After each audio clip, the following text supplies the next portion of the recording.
So my son was diagnosed at birth, had Down syndrome. So once the genetic test came in, that was pretty easy. It wasn't easy to hear, but we knew what we were dealing with. And so whenever I knew nothing about special education, went to private schools my whole life. At that time, no students with any kind of disability were in school with us. So that was all this was completely brand new for me. So I knew somebody who had a child whose child's disability was the same as my son, just from being on boards, et cetera. And so I called her and I said, "What do you do?" She goes, "Oh, da da da da da." And so I started to build kind of the network to what works and what doesn't work and what does this language mean.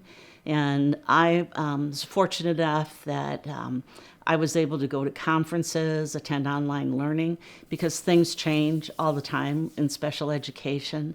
And I think the main thing is you don't get I'm going to say the Tesla of education, but you also don't get the, Yugo of education. You get, Toyota, maybe Honda, maybe Chevy, that type of education. And so when I knew that you really shouldn't ask for the stars, all the extra things, but you should definitely ask for what's important for your child.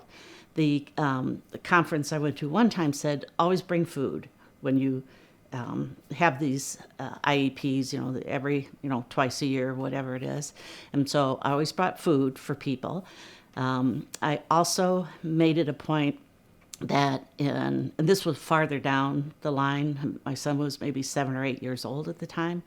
I just got tired of sitting in a meeting, and that's when I'm reading through everything. I'm like, I got to have time to look at this, and my husband, and also, and I'd been at a conference, and a parent said, "Oh, I wrote that in my IEP that I have to have the draft at least 10 days before the IEP."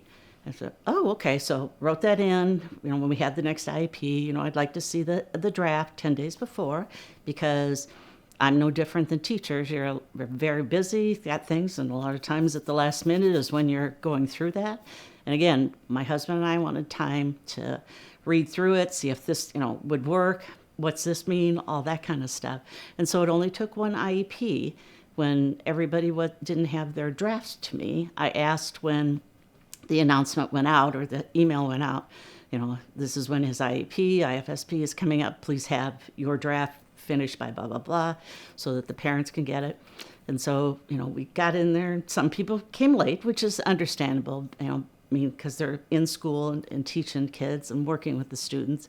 And I said, we're going to have to get out our calendars and look at another day. I said, well, it's in the IEP that, I need the draft at least 10 days before the meeting so that we all have I have a time to go and look through it.